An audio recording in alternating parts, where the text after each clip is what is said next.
23வது ஸ்லோகம். அந்தவது பலம் தேஷாம்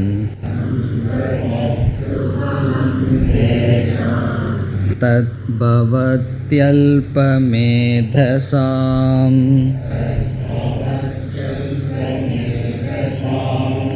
தேவான் தேவயஜோ யாந்தி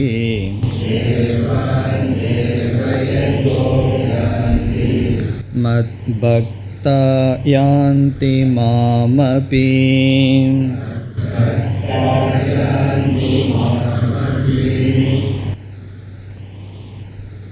23வது ஸ்லோகம் வரை பகவான் பக்தியை பற்றி, பக்தர்களை பற்றி, பக்தர்கள் செய்கின்ற பூஜையினுடைய முறைகளை பற்றி, அதனால் அவர்களுக்கு கிடைக்கின்ற பலனை பற்றி பேசி முடித்தார்.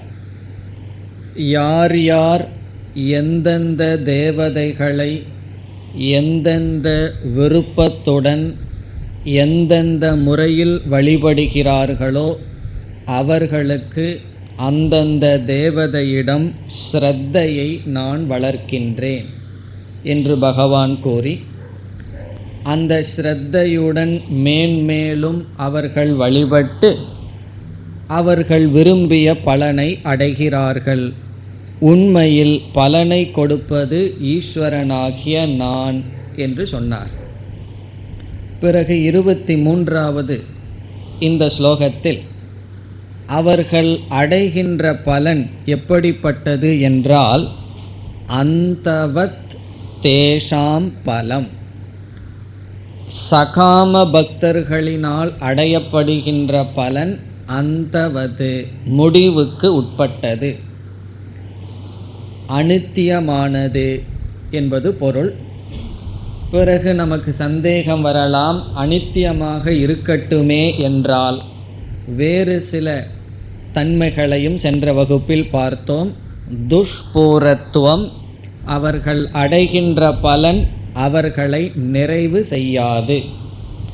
எதை நான் அடைந்தால் எனக்கு நிறைவு கிடைக்கும் என்று அதிகமான ஆயாசத்துடன், ஆயாசம் என்றால் முயற்சி, பொருள், காலம் இவைகளையெல்லாம் செலவிட்டு ஒரு பொருளை நான் அடைகின்றேனோ, இறுதியில் நான் எதை உணர்கின்றேன்?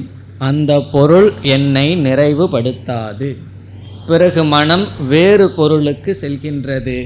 இவ்விதம் சம்சாரமானது தொடர்ந்து வருகிறது. ஆகவே அவர்கள் என்னிடமிருந்து அல்லது தேவதைகளிடமிருந்து எதை கேட்கிறார்களோ அதனால் நிறைவடைய மாட்டார்கள். பிறகு கேட்கலாம், அப்படி இருக்கும் பொழுது நீங்கள் ஏன் நிறைவடைய முடியாத பலனை அவர்களுக்கு கொடுக்கிறீர்கள் என்று ஒரு பக்தன் கேட்கலாம். அதற்கு பகவான் கூறுவார், அவர்கள் அப்படிப்பட்ட பொருளைத்தான் நாடினார்கள், ஆகவே அதைத்தான் நான் கொடுக்கின்றேன்.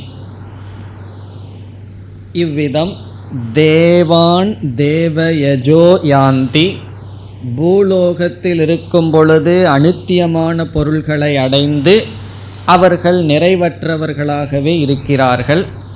இறந்ததற்கு பிறகும் அவர்கள் எந்த தேவதையை வழிபட்டார்களோ அந்த தேவதையை அடைகிறார்கள், அந்த லோகத்திற்கு செல்கிறார்கள். பிறகு சென்று என்ன நடக்கும் என்றால், அந்த புண்ணியம் தீரும் வரை அங்கு அனுபவிப்பார்கள். பிறகு மீண்டும் பிறப்புக்கு வருவார்கள். இவ்விதம் சம்சார சக்கரத்திற்குள் இருந்து வருவார்கள். இவர்கள் யார் என்றால் சகாம பக்தர்கள், ஆசையினால் அறிவை இழந்த பக்தர்கள். பிறகு மத் பக்தாகா மாம் அபி யாந்தி, சில நிஷ்காம பக்தர்கள் எனக்கு பூலோகம் அல்லது மற்ற லோகம் சுகம் வேண்டாம் என்று வைராகியத்தை அடைந்து ஜிக்ஞாசுவாக வந்த பக்தர்கள் ஈஸ்வரனை அடைய வேண்டும் என்ற நோக்கத்தில் ஈஸ்வரனை வழிபட்டு மத் பக்தாகா இறுதியில் ஈஸ்வரனை அடைகிறார்கள். இந்த இடத்துல ஈஸ்வரனை எப்பொழுது அடைதல் என்றால் ஈஸ்வரனுடைய நிலையை அடைகிறார்கள், பூர்ணத்துவத்தை அடைகிறார்கள் அல்லது மோட்சத்தை அடைகிறார்கள். இவ்விதம் இந்த 23வது ஸ்லோகம் வரை பக்தர்களை பற்றிய, பக்தியை பற்றிய, அதனுடைய பலனை பற்றிய விசாரத்தை பேசினார். இனி அடுத்த ஸ்லோகங்களில் வேறு கருத்திற்கு பகவான் வருகின்றார். 24 அவ்யக்தம் வியக்திமாபன்னம்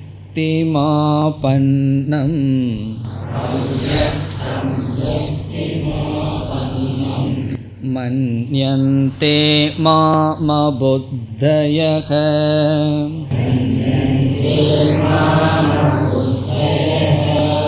பரம் பாவமஜானந்தக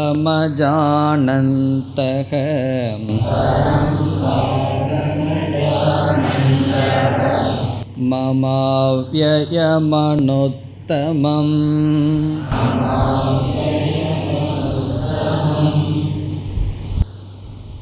24வது ஸ்லோகத்திலிருந்து 26வது ஸ்லோகம் வரை பரா பிரகிருதியின் சொரூபத்தை பகவான் கூறுகிறார். பரா பிரகிருதியின் சொரூபத்தையும் அதை அறிந்து கொள்வதனுடைய கடினத்தையும் கூறுகின்றார். துர்விக்ஞேயத்துவம். துர்விக்ஞேயத்துவம் என்றால் அறிந்து கொள்வது கடினம், அவ்வளவு சுலபமாக அறிந்து கொள்ள முடியாது. பரா பிரகிருதி என்றால் உங்களுக்கு ஞாபகம் இருக்க வேண்டும், இந்த அத்தியாயத்தில் பகவான் எப்படி துவங்கினார்? ஈஸ்வரனுடைய தத்துவத்தை விளக்க, நான் இரண்டாக பிரிந்துள்ளேன் அல்லது என்னுடைய சொரூபம் இரண்டாக பிரிக்கப்பட்டுள்ளது. ஒன்று பரா பிரகிருதி, இனி ஒன்று அபரா பிரகிருதி. என்னுடைய கீழான தன்மை, என்னுடைய மேலான தன்மை, என்னுடைய அழிகின்ற தன்மை, என்னுடைய அழியாத தன்மை, அல்லது என்னுடைய மாயா சொரூபம் அல்லது என்னுடைய பிரம்மஸ்வரூபம். பரம்பொருள் சொரூபம், மாயா சொரூபம் என்று பகவான் பரா அபரா பிரகிருதி என்ற பெயர் கொடுத்தார். இந்த 3 ஸ்லோகங்களில் மேலான பரா பிரகிருதியினுடைய சொரூபத்தை கூறி, இந்த சொரூபம் அவ்வளவு சுலபமாக அறிய முடியாது, அறிவதற்கு கடினம் என்று சொல்கிறார். அதிலிருந்து என்ன கருத்தை பகவான் நமக்கு புகட்டுகிறார் என்றால், அறிவதற்கு கடினமாக இருக்கின்ற காரணத்தினால்தான் பலர் இந்த சொரூபத்தை அறிய முயற்சி செய்யாமல் வெறும் தேவதைகளையே வழிபட்டு அல்ப பலனுக்குள் இருக்கிறார்கள். இதற்கு முன்னாடி அல்ப பலனில் பல பக்தர்கள் இருக்கிறார்கள் என்று சொன்னார். நமக்கு சந்தேகம் வரலாம், ஏன் அனந்தமான பலனை நோக்கி பக்தர்கள் பகவானிடம் செல்லக்கூடாது, ஏன் செல்வதில்லை என்றால் அது மிக மிக கடினம். பரா பிரகிருதியினுடைய சொரூபத்தை மனதினால் கிரகித்து கொள்வது அவ்வளவு சுலபமல்ல. அதற்கான காரணத்தையும் பகவான் இதற்கு பிறகு சொல்லப் போகின்றார். நம்முடைய சம்சாரத்தினுடைய ஹிஸ்டரியை பகவான் பேச போகிறார். எப்படி நாம் சம்சாரிகளாக தோன்றியுள்ளோம், இதெல்லாம் பகவான் பிறகு பேசப் போகின்றார். இந்த ஸ்லோகங்களில் பரா பிரகிருதியினுடைய சொரூபம் பேசப்படுகிறது. இனி 24வது ஸ்லோகத்திற்கு வந்தால் 4 சொரூபத்தை இங்கு பகவான் பேசுகிறார். பரா பிரகிருதிக்கு 4 லக்ஷணம் இங்கு கொடுக்கின்றார். நாம் ஒவ்வொன்றாக பார்த்துவிட்டு ஸ்லோகத்திற்குள் செல்லலாம். முதல் லக்ஷணம் பரா பிரகிருதிக்கு, அதாவது பிரம்மஸ்வரூபத்திற்கு முதல் லக்ஷணம் அவ்யக்தம். அவ்யக்தம் என்பது இங்கு முதல் இலக்கணமாக பகவான் பேசுகிறார். இந்த சொல்லுக்கு பல பொருள்கள் உண்டு, பல பொருள்களில் இந்த சொல் பயன்படுத்தப்படுகிறது. இந்த இடத்தில் அவ்யக்தம் என்ற சொல்லுக்கு பொருள் அஞ்ஞாதம். அஜ்ஞாதம் என்றால் இந்திரியங்களினால் அறியப்படாதது. அவ்யக்தம் என்றால் விஷயத்துவேன அஜ்ஞாதம். ஞாதம் என்றால் அறியத்தக்கது, அவ்யக்தம் அல்லது அஜ்ஞாதம் என்றால் அறிய முடியாதது. இந்திரியங்களினால் ஒரு பொருளைப் போல அறிய முடியாத சொரூபம். இந்திரிய அகோச்சரம். அகோச்சரம்னா விஷயமாக இல்லை, இந்திரியத்திற்கு விஷயமாக இல்லை. வேறு வார்த்தையில் சொன்னோம்னா அவிஷயம், விஷயமாக வராத தத்துவம், அவ்யக்தம். இப்போ பராபிரகிருதி எப்படிப்பட்டது என்றால் எந்த பிரமாணங்களின் மூலமாகவும் அறிய முடியாது. அதனால தான் ஒரு பெயர் அப்பிரமேயம் என்ற பெயர் அந்த பிரகிருதிக்கு வருகின்றது. அப்பிரமேயம் என்றால் பிரமாணங்களுக்கு விஷயமாக வராது, எந்த ஒரு கருவியை கொண்டும் அதை அறிய முடியாது ஒரு பொருளாக. அப்பிரமேய ஸ்வரூபம். இங்கே அப்பிரமேயத்தை தான் அவ்யக்தம் என்று பகவான் கூறுகிறார். அப்பொழுது நமக்கு உடனே ஒரு சந்தேகம் வரும், எந்த கருவியினாலும் அந்த தத்துவத்தை அறிய முடியாது என்றால் பிறகு அது இருக்கின்றது, அது பிரகாசிக்கின்றது என்று எப்படி தெரிந்து கொள்வது?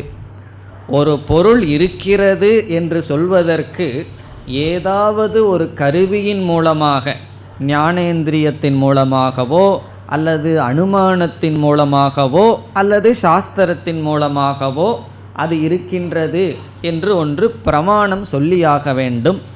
இது அப்பிரமேயம், வெளித்தோற்றத்திற்கு வராது, அறியப்படாதது என்றால் அது எப்படி இருக்கின்றது என்று சொல்ல முடியும்? அதனால தான் அப்பிரமேயம்ங்கிறதுக்கு அடுத்ததாகவே ஒரு சொல் சொப்ரகாசக என்று சொல்லப்படும். அப்பிரமேயோ சொப்ரகாசக என்று சொல்லப்படும். இப்போ சொப்ரகாசகன என்ன? ஸ்வயம் பிரகாச ஸ்வரூபம், அது தானாக விளங்கி கொண்டு இருக்கின்றது. ஸ்வயம் ஜோதிகி. அந்த பர தத்துவத்தை விளக்குவதற்கு வேறு ஒரு பிரமாணம் தேவையில்லை, அது சுயமாக விளங்கி கொண்டு இருக்கின்றது. அதனால என்னன்னா எந்த ஒரு கருவியும் அதை விளக்குவதற்கு தேவையில்லை. பிறகு நமக்கு அடுத்த கேள்வி என்ன வரும்? எங்கு விளங்கி கொண்டிருக்கின்றது? நான் எல்லா இடத்துலையும் பார்க்கிறேனே, எங்கேயுமே தெரியவில்லையே. ஒன்றா வெளிச்சம் தெரியுது, சில சமயம் இருள் தெரியுது. வெளிச்சம் இருள் இதை தவிர வேற ஒன்றுமே தெரியலையே என்றால் நம்முடைய பதில் என்ன? எவன் இருளையும் ஒளியையும் அறிந்து கொண்டிருக்கின்றானோ அவன்தான் அந்த சொரூபம். ஆகவே திருக் சொரூபம். திருக்னா அறிபவன். நான் எவன் எனக்கு இருள் தெரியுது, ஒளி தெரியுது, அதற்கு மேலே வேற ஒன்றுமே தெரியலின்னு சொல்கின்றானே, எவன் இவைகளை தெரிந்து கொண்டிருக்கின்றானோ அந்த சைத்தன்ய சொரூபம்தான் அவ்யக்தம் என்ற சொல்லில் பகவான் இங்கு விளக்குகின்றார். இங்கு சொன்ன சொல்லு அவ்யக்தம். பகவான் கடைசியில் குறிப்பிடுற தத்துவம் திருக் சொரூபமான சைத்தன்யம். அது எப்படி நமக்கு தெரியுதுன்னு சொன்னால், அந்த திருக் சொரூபமான சைத்தன்யந்தான் அறியப்படும் பொருளல்ல, அப்பிரமேயமாக இருக்கின்றது, வெளித்தோற்றத்திற்கு வராமல் இருக்கின்றது, ஞானத்திற்கு விஷயமாக இல்லை. காரணம் என்ன? ஞானத்திற்கு காரணமாக, ஞான சொரூபமாக இருக்கின்றது. இப்போ பரா பிரகிருதியினுடைய முதல் லட்சணம் அவ்யக்தம், எந்த இந்திரியங்களினாலும் அறியப்படாதது. எந்த இந்திரியங்களினாலும் அல்லது தர்க்கத்தினாலும் அது பொருளாக இருக்காது. அதுதான் பரா பிரகிருதியினுடைய சொரூபம். திருக் சொரூபம், சொப்பிரகாச சொரூபம் என்பது பொருள். இனி அடுத்த கேள்வி, தேவதைகளையெல்லாம் நாம் வழிபடுகின்றோம், தேவதா காட்சிகளையெல்லாம் பக்தர்கள் அனுபவிக்கிறார்கள். பிறகு அந்த தேவதா தர்ஷனம் உண்மையா பொய்யா என்ற சந்தேகம் வரலாம். என்ன இங்கே பகவான் என்ன சொல்லியிருக்கார்? பரா பிரகிருதி என்பது அனுபவத்திற்கு வராதது, இந்திரியங்களினால் அனுபவிக்கப்படாததுன்னு சொல்கிறார். ஆனால் எத்தனையோ பக்தர்கள் எத்தனையோ காட்சியை கண்டிருக்கிறார்கள். அது உண்மையா பொய்யா என்ற கேள்வி வரும்பொழுது, பக்தர்கள் கண்ட காட்சி பக்தர்களுக்கு உண்மையாக இருக்கின்றது. அது அவர்களினுடைய பக்தியினுடைய பலனாக வந்துள்ளது. அதை நாம் முழுமையாக பொய் என்றும் சொல்வதில்லை.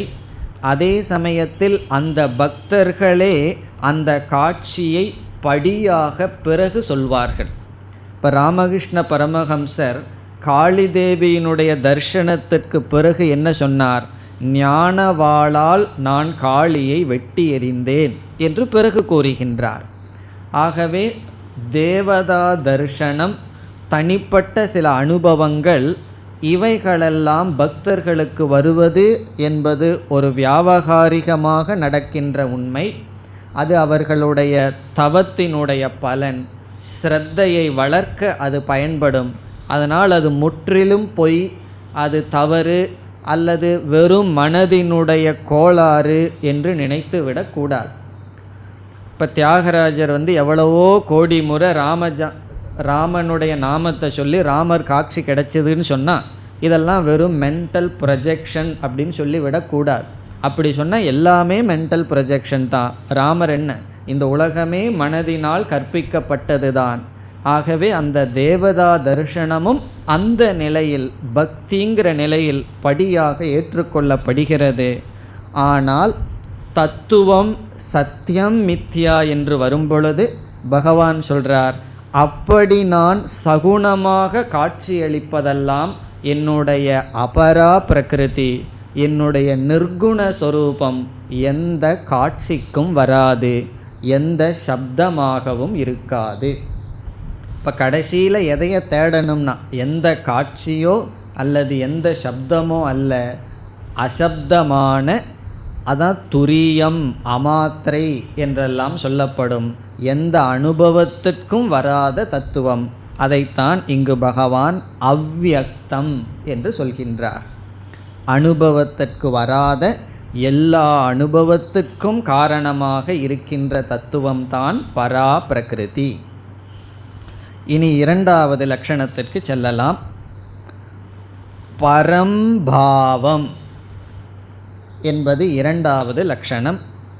எதற்கு இரண்டாவது லட்சணம்? பரா பிரகிருதிக்கு இரண்டாவது லட்சணம்.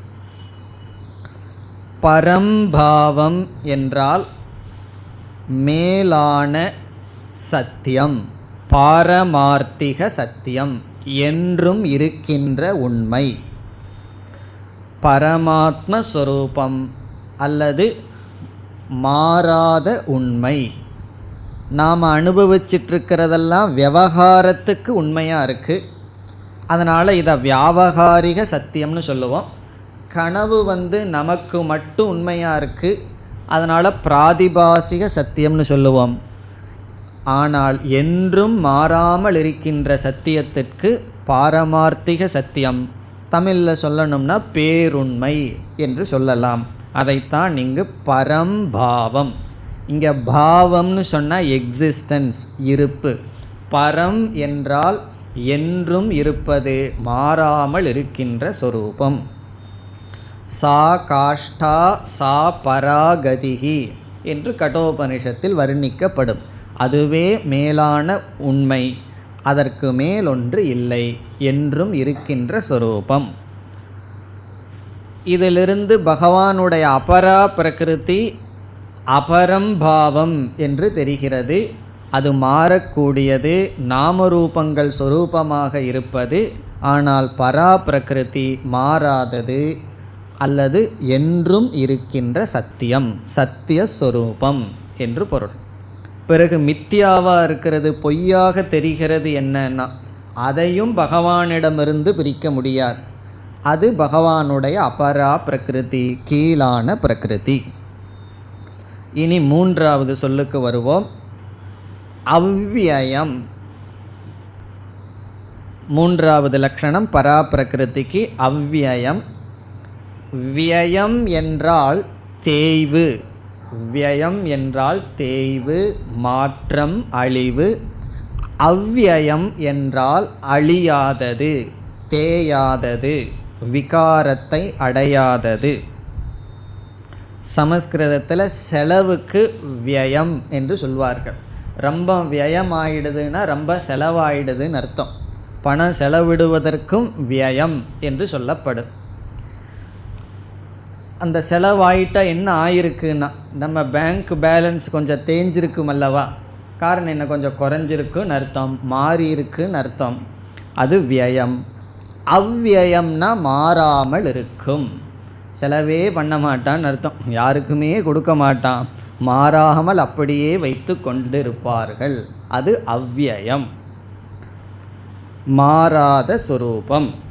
இங்கு பிரம்மனுக்கு, நம்ம பணத்துக்கு சொல்லலை, அது மாறாத ஸ்வரூபமாக பணம் இருக்காது, அது மாறிக்கொண்டு தான் இருக்கும். இங்கு அவ்வியம் என்றால் மாறாத அழியாத ஸ்வரூபம், தேயாதது, விகாரமற்றது, நாசமற்றது என்று பொருள். அவிகாரக அவிநாசக, நாசமற்ற விகாரமற்ற ஸ்வரூபம். காரணம் என்ன, ஏன் பிரம்மத்துக்கு மட்டும் நாசம் வர்றதில்லை என்றால், பிரம்மத்துக்கு அவயவமெல்லாம் கிடையாது. அந்த பரா பிரகிருதிக்கு கைகால் இருந்ததுன்னு வச்சுக்குவோமே, அப்படி ஏதாவது அவயவங்கள் உறுப்புக்கள் இருந்தால் ஒரு உறுப்பு நாசம் அடைய அடைய அந்த உறுப்பை உடையவனுக்கு நாசம் வந்து கொண்டே இருக்கும். அல்லது இரண்டாவது ஒரு பொருள் இருந்தால் நம்மைய நாசப்படுத்தலாம். பொதுவாக நாசம் அல்லது தேய்வு ரெண்டு விதத்தில் வரும். வெளியிருந்து நாசப்படுத்தலாம், அல்லது நமக்குள்ளேயே நாசம் ஏற்படலாம். நம்முடைய உடலிலேயே கைகால்களெல்லாம் சோர்வடைந்து நாசம் அடையலாம், அல்லது வெளியிருந்து கிருமிகள் உடலுக்குள்ள நாசத்தை படுத்தலாம். பிரம்மனுக்கு வெளியே உள்ளன்னு ஒன்று கிடையாது, பிரம்மனுக்கு கையும் காலும் கிடையாது. ஆகவே அவ்வியம் என்று சொல்லப்படுகிறது. இனி நான்காவது லட்சணத்திற்கு வரலாம். இது ரொம்ப அழகான லட்சணம், அனுத்தமம். அனுத்தமம் என்பது நான்காவது லட்சணமாக பகவான் பராபிரகிருதிக்கு சொல்றார். அனுத்தமம் என்றால் இதற்கு மேல் அடைய வேண்டியது ஒன்று கிடையாது, இதற்கு மேல் உத்தமமானது ஒன்று கிடையாது. பரம புருஷார்த்த ரூபம் என்று பொருள். பரம புருஷார்த்த ரூபம்னா இதைத்தான் நாம் மேக்சிமம் அடைய முடியும். நிரதிசயம் என்று பொருள். அதிசயம்னா அதற்கு மேலே கொஞ்சம் இருக்குது, நிரதிசயம்னு சொன்னால் அதற்கு மேலே ஒன்று கிடையாது. நாம் வாழ்க்கையில் எதை அடைஞ்சாலும் அதுக்கு மேலே அடையிறதுக்கு வாய்ப்பு இருக்குது. அதற்கு மேலே அடைஞ்சிட்டே போகலாம், ஒரு நிறைவில்லாமல் நம்ம அடைஞ்சிட்டே போகலாம். ஒரு நல்ல உணவு ஒரு வேளை கிடைச்சதுன்னு வச்சுக்கோமே, நாம் விரும்புகிற எல்லா ஐட்டம் இருக்குது, நாம் விரும்புகிற மாதிரி செய்யப்பட்டிருக்குன்னு வச்சுக்குவோமே, அது நம்ம அடைஞ்ச வேண்டியது அடைஞ்சாச்சுன்னு நினைக்க தோன்றும். ஒரு கால் அந்த உணவை பாதி வயிறு சாப்பிட்டோம் அப்படின்னா சாப்பிட்டதுக்கப்புறமே துக்கம் இருக்கும். ஏன்னா இன்னும் பாதி வயிறு இருக்குது, மீதி சாப்பிடலாம், ஆனால் வெளியே பொருள் பதார்த்தம் இருக்கேன்னு சாப்பிட்டதுக்கப்புறமும் துயரம். சரி, முழு வயிறு சாப்பிட்டு அதற்கு மேலே கொஞ்சம் சாப்பிட்டோம்னா துக்கம் வந்துடும், கஷ்டமாக இருக்கும். மலைப்பாம்பை போல் நெளிஞ்சிட்டு இருக்க வேண்டியது இருக்கும் ஒரு அரை மணி நேரம். காரணம் என்ன, அதிகமாக சாப்பிட்டோம். சரி, அளவாக சாப்பிடலாம் அப்படின்னு அளவாக தான் சாப்பிட்டோம்னா என்ன ஆகும் தெரியுமோ, இதே போல் அடுத்த வேளையும் கிடைக்குமான்னு துக்கம் வந்துடும். அப்படி எதை வாழ்க்கையில் அடைஞ்சாலும் அதன் பூர்ணமாக அடைஞ்சாலும் அபூர்ணம் அப்படின்னு என்ன, பூர்ணமாக எதையுமே அடைய முடியாது, அதற்கு மேல் அடைய வாய்ப்பு இருக்கிறது. சில பேர் சாப்பிட்டு சொல்லுவார்கள், வயிற்றில் இடமில்லை, இருந்தால் இன்னும் கொஞ்சம் சாப்பிட்ருக்கலான்னு. அதுக்கப்புறம் சோகம், இவ்வளவு 3 டம்ளர் பாயசத்தை குடித்தாச்சு, அதற்கு பிறகு என்னன்னா மறுபடியும் ஒரு துக்கம் வந்திருக்கு, இனி ஒரு டம்ளர் குடிக்க முடியலையே அப்படின்னு ஒரு துக்கம். காரணம் என்ன, இதே போல் இதே காம்பினேஷனில் அடுத்த முறை வரும்னு என்ன நிச்சயம் இருக்குது. அப்படி எதையுமே நிறைவாக அடைய முடியாமல் இருக்கின்றது. இங்கு சொல்கிறார் பகவான், இந்த பரா பிரகிருதி இருக்கே, இதுதான் உத்தமத்துக்கும் உத்தமமாக இருப்பது. இதை அடைந்தால் இதனுடைய நிலை என்னன்னா, அதற்கு மேல் மனது ஒன்றை அடைய வேண்டும் என்று ஏங்கி நிற்காது. இப்போ நம்ம எதையை அடைஞ்சதற்கு பிறகு அடைய வேண்டியது ஒன்றும் இல்லைன்னு மனசு ரிப்போர்ட் பண்ணுதோ அதுதான் இந்த பரா பிரகிருதி, அதுதான் பகவானுடைய உண்மையான பிரம்மஸ்வரூபம். அதனால தான் பரமஹம்ச கதிம் அப்படின்னு சொல்லப்படும். அந்த பிரம்மத்துக்கு ஒரு பேர் என்னன்னா பரமஹம்ச கதிகி.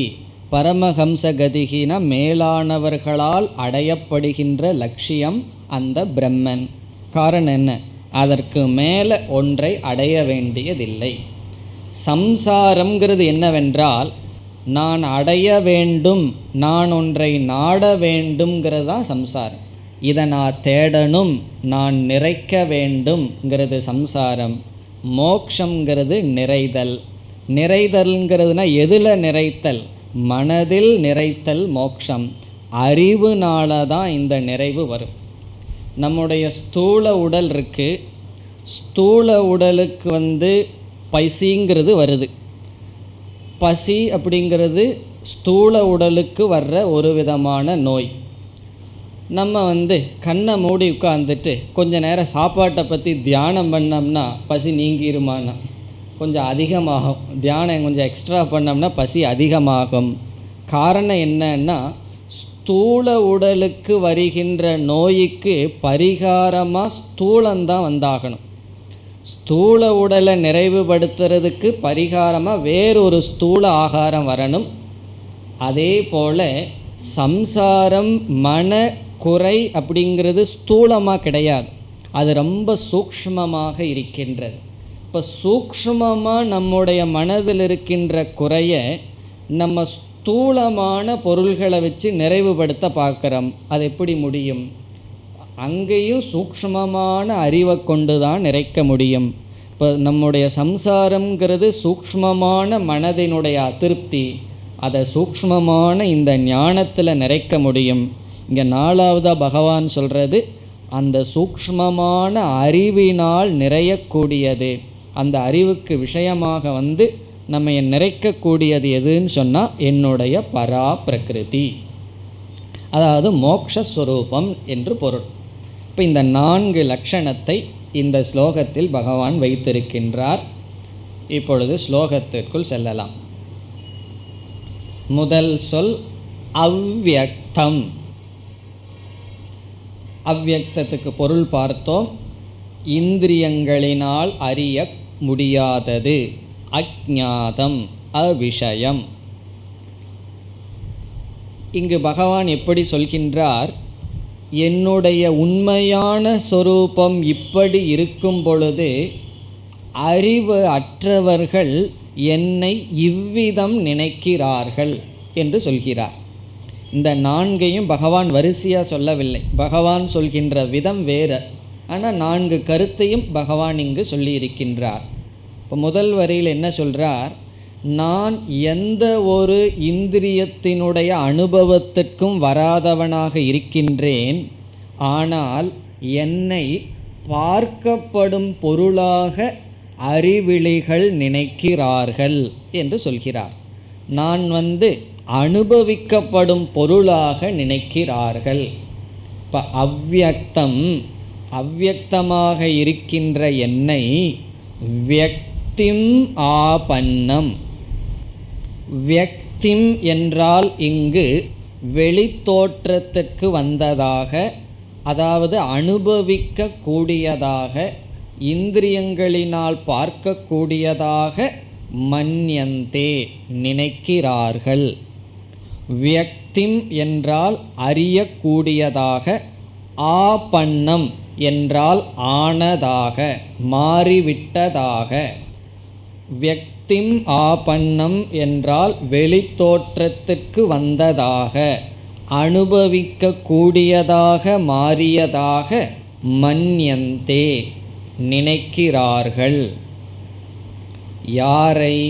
மாம், என்னை. மாம் என்று பகவான் சொல்வது இங்கு பரா பிரகிருதி சொரூபம். பரா பிரகிருதி ரூபமான என்னை, அறியப்பட முடியாத என்னை அறிய முடிவதாக நினைக்கிறார்கள். அதனுடைய அர்த்தம் என்ன? சில தேவதா காட்சிகளினால் இதுதான் பரம்பொருள் என்று முடிவு செய்து விட்டார்கள். சில சமயம் ஒரு பகவானை மனசில் நினச்சிட்டே இருப்போம், இல்லை ஒரு பகவானுடைய பேரை எழுதிட்டே இருப்போம். திடீர்னு பகவான் நமக்கு கனவுல வந்துடுவார். நல்லது தான். ஏன்னா பகவான் கனவுல வர்றது வேறு யாரோ வர்றதுக்கு பதுவாக பகவான் கனவுல வர்றது உத்தமோத்தமம். ஆனால் என்ன முடிவு செய்து விடுவார்கள், அவர்களுக்கு கனவுல பகவான் வந்துட்டா எல்லாரிடமும் போய் சொல்லி எனக்கு நேற்று பகவான் வந்துட்டார்னு சொல்லி அதுவே ஒரு பெரிய மோட்சத்தை அடைஞ்சிட்டதாகவும், உனக்கு வரமாட்டார் எனக்கு தான் வருவாருங்கிற மாதிரி இந்த மாதிரியெல்லாம் முடிவு செய்து விடுகிறார்கள். அதையே முடிவாக கொண்டு விடுகிறார்கள். அதெல்லாம் நல்ல சிம்டம்ஸ், தவறு கிடையாது. பகவான் கனவுல வர்றாருன்னு சொன்னால் பெரிய விஷயந்தான். அவ்வளோ தூரம் நினைவில் பகவானை நினச்சதுனால வர்றார், அதெல்லாம் நல்லது தான். ஆனால் என்ன தப்பு செய்து விடக்கூடாது. அப்போது நாம் அடைய வேண்டியதை அடைஞ்சிட்டோம்னு முடிவு செய்யக்கூடாது. ஏன்னா பகவானே கனவுல வந்துட்டார், அவ்வளோ சீப்பாக போயிடுது, என்ன எல்லாம் என்ன வேணாலும் நான் செய்யலாம், அப்படி நினைக்கக்கூடாது. காரணம் என்ன? உண்மையான என்னுடைய சொரூபம் அவ்வியக்தம். ஆனால் வியக்திம் ஆபன்னம், அல்லது சில கோயில்லையோ சில இடத்துலையோ பகவான் வந்துட்டார் இப்படியெல்லாம் நினைக்கிறார்கள். வியக்திம் ஆபன்னம், வெளித்தோற்றத்திற்கு வந்ததாக மன்யந்தே கருதுகிறார்கள். யார்? அபுத்தயக. முதல் வரியில் கடைசி சொல் அபுத்தயக. அபுத்திகின்னு என்ன அர்த்தம்? புத்தி அற்றவர்கள். அபுத்தயகன புத்தி இல்லாதவர்கள். புத்தி இல்லாதவர்கள். புத்தி இல்லாதவர்கள்னு சொன்னால் பகவான் திட்டுறாருன்னு நினைக்கக்கூடாது. ஸ்வரத்தை மாற்றி பேசுகிறதாக புரிஞ்சுக்கணும். சில வார்த்தைகளை எல்லாம் மெதுவாக பேசினோம்னா அது திட்டுற மாதிரி இல்லை, கொஞ்சம் ஸ்வரத்தை மாற்றி பேசினோம்னா திட்டுற மாதிரி இருக்குது. இப்போ ஒரு வீட்டுக்குள்ளே வர்றார், அவரை வீட்டிலேருந்து வெளியே போக சொல்லணும். கொஞ்சம் வெளியே போகிறீங்களா அப்படின்னு கேட்டால் அது அழகான சொல். அதே வார்த்தையை கொஞ்சம் ஸ்வரத்தை மாற்றி பேசுங்க. நான் பேசி காட்ட விரும்பலை, அந்த மாதிரி பேசி காட்டுறதுக்கு கூட எனக்கு விருப்பம் இல்லை. அப்படி பேசி பார்த்தால் வெளியே போகிறீர்களாங்கிறதுக்கு ஸ்வரத்தை மாற்றிட்டோம்னா அது ஒரு பெரிய சச்சரவாக மாறிடும். அப்படி இங்கே அபுத்தயகங்கிறத மென்மையான ஸ்வரத்தில் படிச்சிடணும். புத்தி அற்றவர்கள், பரிதாபத்திற்கு உரியவர்கள். என்ன நினைக்கிறார்கள்? வெளித்தோற்றத்திற்கு வராத தத்துவத்தை வெளித்தோற்றத்திற்கு வந்ததாக கருதுகிறார்கள். பிறகு இரண்டாவது வரைக்கும் வந்தால் பரம்பாவம் அஜானந்தக. அவர்கள் அஜானந்தக என்றால் அறியாதவர்கள். எதை அறியாதவர்கள்? பரம்பாவம், என்னுடைய மேலான உண்மையை, பேருண்மையை, பாரமார்த்திக சத்தியத்தை அறியாதவர்கள். நம்ம 4 பார்த்தோம். முதல் வரியில் அவ்வியக்தம், இப்பொழுது பரம்பாவம். பரம்பாவங்கிறதுக்கு பொருள் பார்த்து விட்டோம். என்றும் உள்ள சத்தியம், பாரமார்த்திக சத்தியம், அதை அறியாதவர்கள். பரம்பாவம் அஜானந்தக. பிறகு வேறு எதையும் அவர்கள் அறியவில்லை. மம அவ்யயம் அனுத்தமம், இதையெல்லாம் அவர்கள் அறியவில்லை என்று பகவான் சொல்கிறார். நாம் அடுத்த பார்த்த 2 கருத்து. மம என்றால் என்னுடைய, பராபிரகிருதி ரூபமான என்னுடைய அவ்யயம், அழியாத சொரூபம். அவ்யயத்துக்கு அர்த்தம் பார்த்துட்டோம். பிறகு அனுத்தமம், மேலான சொரூபம், உத்தமமான சொரூபம். இதையெல்லாம் அஜானந்தகங்கிறதுல சேர்த்தி கொள்ளணும். என்னுடைய மேலான பாவத்தை, என்னுடைய அழியாத சொரூபத்தை, அனுத்தமமான சொரூபத்தை அறியாதவர்கள். பிறகு மீண்டும் மன்யந்தே, இவ்விதம் கருதுகிறார்கள். என்னுடைய இப்படிப்பட்ட சொரூபத்தை புத்தி அற்றவர்கள், புத்தியை பறிகொடுத்தவர்கள் அறிவதில்லை.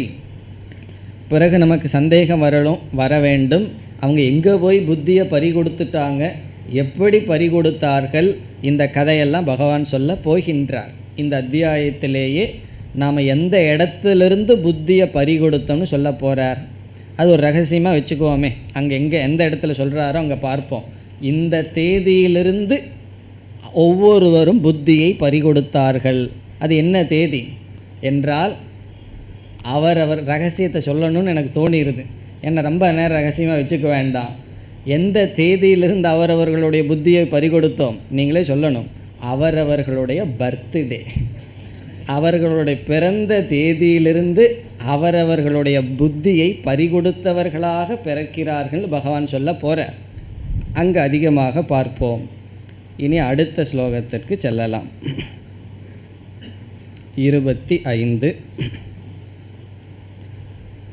நாகம் பிரகாஷ சர்வஸ்ய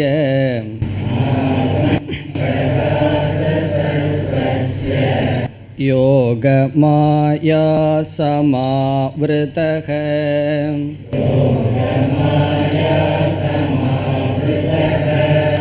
மூடோயம் நாபிஜானாதி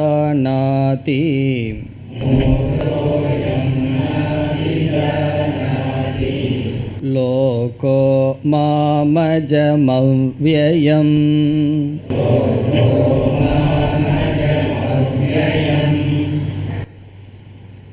இந்த ஸ்லோகத்தில் மேலான தத்துவத்தை அறிவது கடினம் என்பதை விளக்குகின்றார். துர்விக்ஞேயத்துவத்தை விளக்குகின்றார். ஈஸ்வரனுடைய பராபிரகிருதியை அறிவதற்கு கடினம் என்ற கருத்தை இங்கு பகவான் கூறுகிறார். ஸ்லோகத்திற்குள் சென்றால், அகம் சர்வஸ்ய பிரகாசக ந நாகம் பிரகாச சர்வஸ்ய, எல்லோருக்கும் அகம், சர்வஸ்யன எல்லோருக்கும், அகம் நான், ந பிரகாசக விளங்குவதில்லை, நான் எல்லோருக்கும் சுலபமாக விளங்குவதில்லை, நான் பிரகாசமாக இல்லை எல்லோருக்கும். இந்த இடத்துல எல்லாருக்கும் சொன்னால் விதி விலக்க தவிர, சிலரை தவிர எல்லோருக்கும் நான் விளங்குவதில்லை. அகம் ந பிரகாசக சர்வஸ்ய. காரணம் என்ன? பகவான் எல்லோருக்கும் அவ்வளவு சுலபமாக விளங்குவதில்லைன்னு சொன்னால் பகவான் சொல்கிறார், நான் மாயையினால் மறைக்கப்பட்டவனாக இருக்கின்றேன் என்று சொல்கின்றார். அடுத்த பகுதியில் யோக மாயா சமாவிருத்தக, ஆவிருத்தக சமாவிருத்தக என்றால் மறைக்கப்பட்டுள்ளேன், அகம் சமாவிருத்தக நன்கு மறைக்கப்பட்டவனாக நான் இருக்கின்றேன். இப்போ பகவான் சொல்கிறார், நான் எப்படி இருக்கேன்னா மறைக்கப்பட்டவனாக இருக்கின்றேன். மறைஞ்சிருக்காராம் பகவான். எதனால்? யார் பகவானை மறைச்சிருக்கா? மாயா, மாயையினால் மறைக்கப்பட்டுள்ளேன். இந்த மாயை எப்படிப்பட்டது? யோக மாயா. இந்த இடத்துல யோகம் என்றால் 3 குணங்களினுடைய சேர்க்கை என்று பொருள். குணானாம் யுக்திஹி யோகஹ, 3 குணங்களினுடைய சேர்க்கை யோகம். இப்போ யோக மாயா என்றால் முக்குணத்துடன் கூடிய மாயையினால் நான் மறைக்கப்பட்டவனாக இருக்கின்றேன். அதனால் யாரெல்லாம் பகவானே இல்லைன்னு சொல்கிறார்களோ அதில் ஆச்சரியமே கிடையாது. அதில் போய் நம்ம பெருசாக எடுத்துக்கூடாது. யார் பகவான் இருக்குன்னு சொல்கிறாங்களோ அதுதான் ஆச்சரியம். காரணம் என்ன? பகவான் இருக்குன்னு சொல்கிறவர்கள் பகவானை பார்த்துட்டா இருக்குன்னு சொல்கிறார்கள். பகவானை பற்றி ஒன்றும் தெரியாமல் இருக்குன்னு சொல்கிறது தான் ஆச்சரியம். இல்லைன்னு சொல்கிறதுல ஆச்சரியமே கிடையாது. காரணம் பகவானே சொல்கிறார், நான் மறைக்கப்பட்டவனாக இருக்கின்றேன். அவ்வளவு சுலபமாக யாரும் என்னுடைய இருப்பை உணர முடியாது. இப்போ இந்த இடத்துல சந்தேகம் வரலாம். பகவானே சொல்லிட்டாரு நான் மறைக்கப்பட்டுள்ளேன், யாருக்கும் அவ்வளவு சுலபமாக தெரிகிறதில்லை. அதனால தான் மக்கள் என்னை உணர்வதில்லை, புரிந்து கொள்வதில்லை என்றெல்லாம் சொல்கிறார். இப்போ மாயையினால் நான் மறைக்கப்பட்டுள்ளேன்னு சொன்னால், இப்போ மாயை பகவானை மறைச்சிருக்குன்னு சொன்னால் இதில் எது பெருசாக இருக்கணும்? பகவான் பெருசாக இருப்பாரா அல்லது மாயை பெருசாக இருக்குமா? ஒன்று நாள் ஒன்று மறைக்கப்பட்டால் மறைக்கப்பட்டது கண்டிப்பாக பெருசாகத்தான் இருக்கணும்.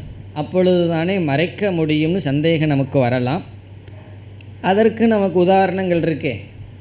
அதாவது சூரியனானது மேகத்தினால் மறைக்கப்பட்டிருக்குன்னு சொல்கிறோம். அப்போ உடனே என்ன முடிவுக்கு வருவோம்? அப்போ மேகம் சூரியனை விட பெருசா என்றால் நம்ம அனுபவத்தில் தெரியுது மேகம் மிக சிறியது. அப்படி மேகம் சூரியனை மறைக்கிறதுன்னு சொல்வது போல் இங்கு பகவான் சொல்கிறார். அப்போ உண்மையிலேயே மேகம் எதை மறைச்சிருக்குன்னா சூரியனை மறைக்கவில்லை, நம்முடைய திருஷ்டியை மறைத்துள்ளது. நம்முடைய கண்ணை மறைச்சிருக்கு. கண்டிப்பாக மேகம் நம்முடைய கண்ணை விட பெருசு தான், அதில் சந்தேகம் இல்லையே. எவ்வளோ முழியாங்கண்ணா இருந்தாலும் மேகம் கண்டிப்பாக கண்ணை விட பெருசு, அதனால் மறைக்கலாம். அவ்விதம் பகவானை பரம்பிரம்மத்தை மறைச்சிருக்கிறதுங்கிறது மாயை. எப்படி என்றால் நம்முடைய திருஷ்டியை, நம்முடைய பார்வையை மறைக்கின்றது. அதற்கு வேறு ஒரு உதாரணம். ஒரு குழந்தை மரத்தினால் செய்யப்பட்ட யானையை பார்த்து பயந்துக்குது.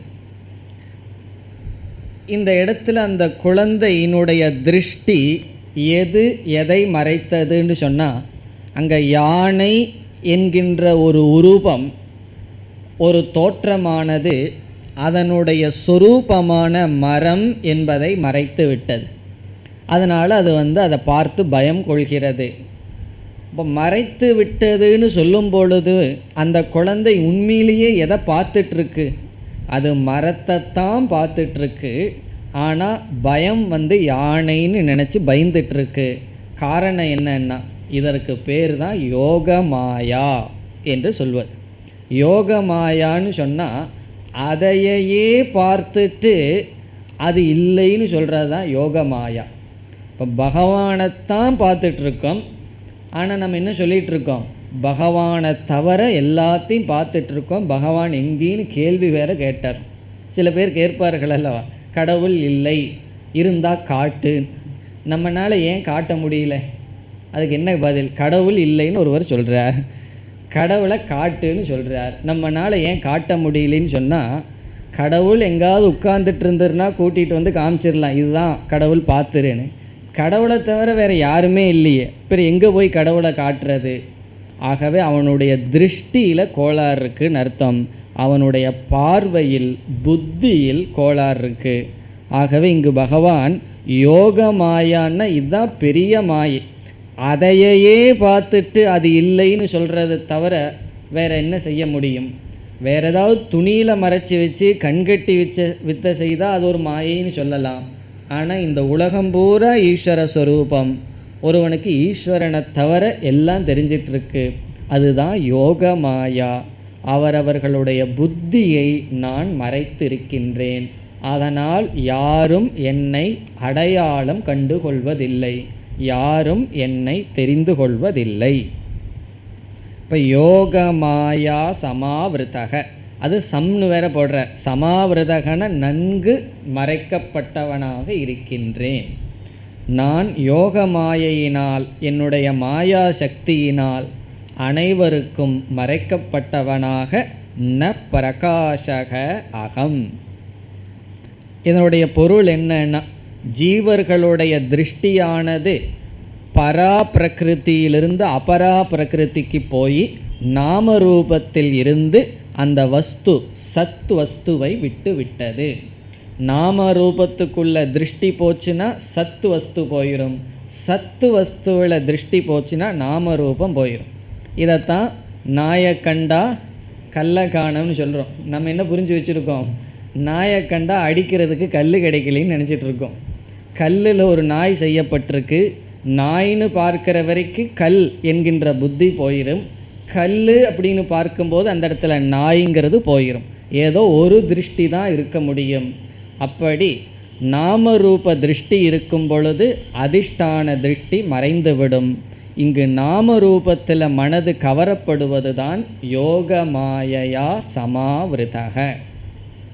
அதனால் இரண்டாவது வரையில் பகவான் சொல்கிறார், அயம் மூடக ந அபிஜானாதி.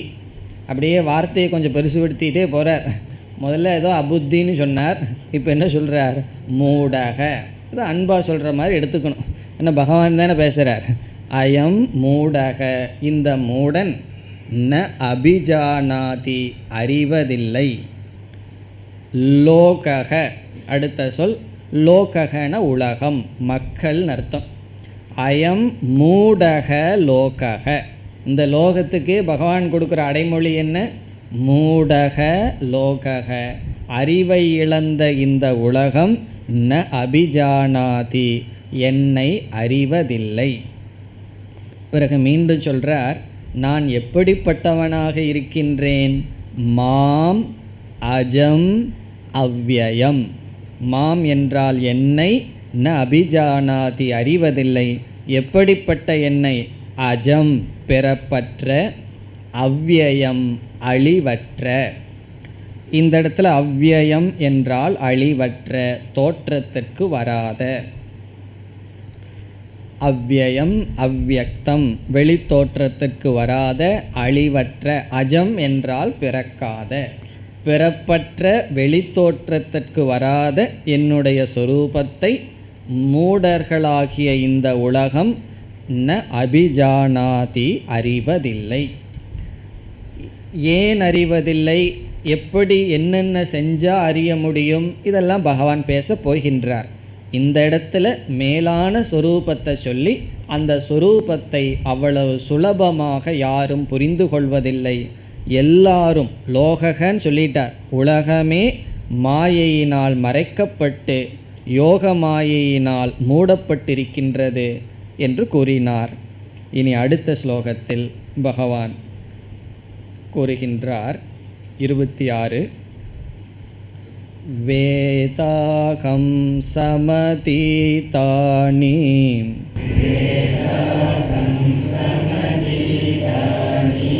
வர்த்தமானானி சார்ஜுன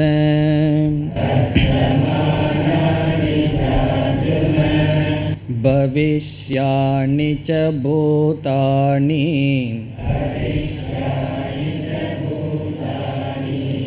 மாம் து வேத ந கஷ்சன.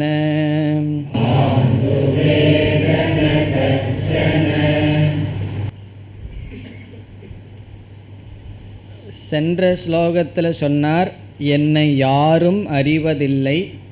யோக மாயையினால் எல்லோரும் மூடப்பட்டவர்களாக, அறிவை அற்றவர்களாக, உண்மையை அறியாதவர்களாக இருக்கிறார்கள்னு சொன்னார். இதே நிலை உங்களுக்கும் வந்துருமா என்கிற சந்தேகம் வரலாம். இப்போ பகவானாகிய உங்களுக்குமே மாயை வேலை செய்யுமா அப்படிங்கிற கேள்வி வரலாம். பகவான் சொல்கிறார், அந்த மாயையெல்லாம் என்னிடத்தில் வேலை செய்யாது, அதெல்லாம் உன்னிடத்தில் வந்தால் தான் வேலை செய்யும்னு சொல்கின்றார். இந்த ஸ்லோகத்தில் 2 கருத்தை சொல்கின்றார். அகம் சர்வஜ்ஞக ஒரு கருத்து, இரண்டாவது கருத்து அகம் சாட்சி, நான் சாட்சி சொரூபமானவன்கிறது ஒரு கருத்து. அகம் சர்வஜ்ஞக, நான் அனைத்தையும் அறிபவன் என்பது ஒரு கருத்து. இரண்டையும் இங்கு கூறுகின்றார். இப்போ ஈஸ்வரன் சர்வஜ்ஞக என்பது எப்பொழுது என்றால், பரா பிரகிருதி என்று ஒன்று நம்ம பார்த்தோம். அதனுடைய லட்சணங்களை எல்லாம் நம்ம பார்த்தோம். 4 லட்சணங்களையே இப்பொழுது பார்த்தோம். அந்த மேலான பிரகிருதியுடன் மாயாங்கிற தத்துவத்தை சேர்ந்து பார்த்தால் அப்பொழுது அந்த ஈஸ்வரனுக்கு சர்வஜ்ஞக என்ற ஒரு பெயர் வருகின்றது. சர்வஜ்ஞக என்றால் அனைத்தையும் அறிபவர். இப்போ மாயையுடன் கூடிய அபரா பிரகிருதியுடன் கூடிய பரா பிரகிருதிக்கு அதைத்தான் ஈஸ்வரன்னு சொல்கிறோம். அந்த ஈஸ்வர திருஷ்டியா பகவான் சொல்கிறார், நான் சர்வஜ்ஞக. இப்போ பகவான் நான்கிற ஒரு வார்த்தையை பயன்படுத்துகிறார். நான் சர்வஜ்ஞக, நான் அனைத்தையும் அறிபவன். எந்த திருஷ்டியில் பேசுகிறார்? நான் ஈஸ்வரன்கிற திருஷ்டியில் பேசுகிறார். மாயையை தன்னுடன் எடுத்துக்கொண்டு பேசுகின்றார். பிறகு நான் சாட்சி என்று சொல்கின்றார். சாட்சியாக நான் இருக்கின்றேன், வெறும் விட்னஸ், பார்த்துட்டு இருக்கேன். அது பிரம்ம திருஷ்டியில் பகவான் கூறுகிறார். இப்போ பகவான் மாயையுடன் சேர்ந்து நான்கிற சொல்லுக்கு இங்கே ரெண்டு அர்த்தம் பார்க்க போகிறோம். நான்கிற சொல்லுக்கு ஈஸ்வர திருஷ்டியா அர்த்தம் பார்த்தா சர்வஜ்ஞக, பிரம்ம திருஷ்டியா நான்கிறதுக்கு அர்த்தம் பார்த்தா சாட்சி. இப்பொழுது முதல் திருஷ்டிக்கு வரலாம். இப்போ மாயை அப்படிங்கிறது பகவானிடம் இருக்கின்ற ஒரு சக்தி. அதனால்தான் பகவானுக்கு மாயாவி அப்படின்னு பேர். மாயாவினா மாயையை தன் வசம் வைத்திருப்பவர். அந்த மாயையிலிருந்து, காரணஸ்வரூபமான மாயையிலிருந்து சூக்ஷ்மமான மனசு தோன்றியது, ஸ்தூலமான உலகம் தோன்றியது. அந்த மனதிற்குள் பிரம்மத்தினுடைய சொரூபம் பிரதிபிம்பித்தது. உலகமெல்லாம் மனதினுடைய துணை கொண்டு அறிந்து கொண்டும் அறியாமல் இருந்து கொண்டும் கொண்டு இருக்கிறது. இப்போ நம்ம மனசுன்னு ஒன்று வந்திருக்கு. நம்ம மனசெல்லாம் மாயையிலிருந்து தோன்றிய ஒரு அம்சம். இந்த மனசுக்குள்ள அஞ்ஞானம் இருக்கின்றது, ஞானமும் இருக்கின்றது. இனி பகவானுடைய மனசு என்ன என்றால், நம்முடைய அனைத்து மனசும் பகவானுடைய மனசு. நமக்கு ஒரு மனசு இருக்குது. நம்முடைய அனைத்து மனம், நம்முடையன்னு சொன்னால் வெறும் மனிதர்கள்னு அர்த்தம் கிடையாது. எந்தெந்த ஜீவராசிக்கு மனசுன்னு ஒன்று இருக்கோ அனைத்து மனதும் பகவானுடைய மனம். அப்போ பகவானுடைய அறிவு எப்படி இருக்கும்னா, பகவானுடைய அறிவு பூர்ணமாக இருக்கும். எனக்கு என்ன தெரியுதோ அதுவும் பகவானுக்கு தெரியுது, அதுவும் பகவானுடைய மனசு. யாராருக்கெல்லாம் என்னென்ன அறிவு இருக்கோ அதெல்லாம் பகவானுடைய அறிவுன்னு சொன்னால், அப்போ பகவான் எப்படிப்பட்டவர்னா சர்வஜ்ஞக, ஒவ்வொரு மனதிற்குள்ளேயும் அவர்தான் பார்த்து கொண்டு இருக்கின்றார். இப்போ அவருக்கு தெரியாத விஷயம் ஒன்று இருக்குமான்னா, எல்லா மனசுக்கும் சேர்ந்து அவருடைய மனதுன்னு சொன்னால் அது அவர் சர்வஜ்ஞக. காரணம் என்ன? நம்மெல்லாம் மாயையினுடைய ஒரு அம்சமான மனசை வச்சுட்டு எனக்கு இது தெரியும் அது தெரியும்னு பேசிகிட்டு இருக்கோம். அந்த மாயையே மனதாக கொண்ட பகவானுக்கு அந்த மாயை மனதாக இருப்பதனால் சர்வஜ்ஞக. அதனால் இந்த ஸ்லோகத்தில் சொல்கிறார், நான் கடந்ததை அறிவேன், நடந்து கொண்டிருக்கின்ற அனைத்தையும் அறிவேன், நடக்கப் போவதையும் அறிவேன். சமஷ்டி ரூபமாக இருக்கின்ற என்னை வெஷ்டியான தனிப்பட்ட ஜீவர்கள் அறிய மாட்டார்கள். நம்ம ஒரு மனசை வச்சு அனைத்து மனசையும் அறிய முடியாது. ஆனால் அனைத்து மனதையும் உடையவர் நம்முடைய ஒரு மனதை அறிவார். அதனால தான் யாருக்கும் தெரியாமேன்னு ஒன்றுமே பண்ண முடியாது. காரணம் என்ன? பகவான் எல்லாருடைய மனதுக்குள்ளே அந்தர்யாமியாக வீற்றிருந்து அறிந்து கொண்டு இருக்கின்றார். இது ஈஸ்வரன் மாயையை எடுத்துட்டு பேசுகின்ற திருஷ்டி. பிரம்ம திருஷ்டியில் சொல்லணும்னு சொன்னால் அகங்கிற சொல்லுக்கு சைத்தன்யம்னு பொருள். இந்த சைத்தன்யங்கிற ஒரு தத்துவம் எல்லா மனதிற்குள் இருக்கின்ற அறிவை பிரகாசப்படுத்தி கொண்டிருக்கின்றது. ஆகவே பிரம்மஸ்வரூபமாக நான் என்னை பாவித்தால் நான் அனைத்தையும் பார்க்கின்ற சாட்சி ஸ்வரூபம். ஈஸ்வர ஸ்வரூபமாக என்னை பாவித்தால் நான் அனைத்தையும் அறிபவன். சாட்சின்னு சொன்னால் அனைத்தையும் பிரகாசப்படுத்துபவன். கடந்தது, இருப்பது, போவது இதை பிரகாசப்படுத்துபவன் யார்? நான் சாட்சி என்றால், அல்லது ஈஸ்வரன் என்றால் அனைத்தையும் நான் அறிபவன். காரணம் என்ன? நானே காரணமாக இருப்பதனால். இப்போ பானையை செய்பவன் ஒவ்வொரு பானையை பற்றிய ஞானம் அவனுக்கு இருக்கும். நம்ம போய் ஒரு பானையை விலைக்கு வாங்கிட்டு வந்துடுறோம். சம்மர் வந்தாச்சு, பானையெல்லாம் தேவைப்படும், வாங்கிட்டு வீட்டில் வச்சுக்கிறோம். அதனுடைய மெஷர்மெண்ட்டு தான் தெரியும். மற்ற பானையை பற்றி நமக்கு அறிவு இருக்காது.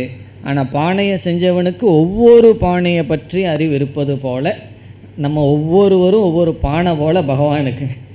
ஒவ்வொரு உடலும் மனசும் பகவானுக்கு பானையை போல பகவான் அதெல்லாம் செஞ்சிருக்கார். அதனால சர்வஜ்ஞக.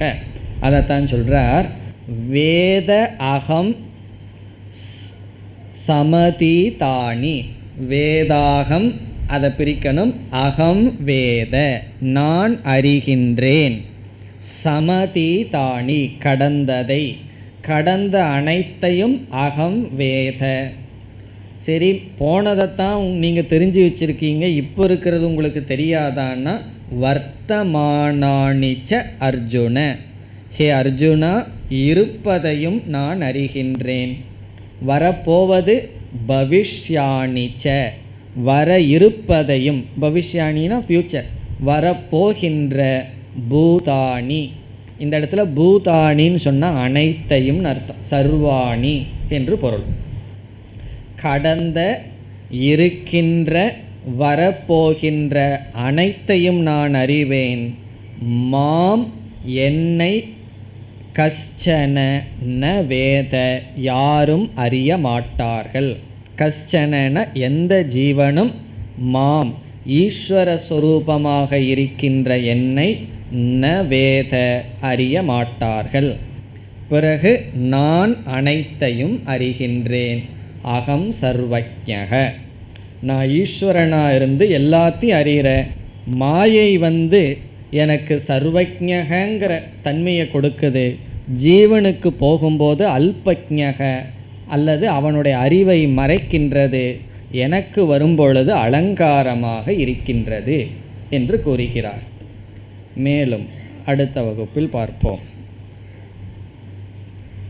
ஓம் பூர்ணமத பூர்ணமிதம் பூர்ணாத் பூர்ணமுதச்யதே பூர்ணஸ்ய பூர்ணமாதாய பூர்ணமேவாவசிஷ்யதே. ஓம் சாந்தி சாந்தி சாந்தி.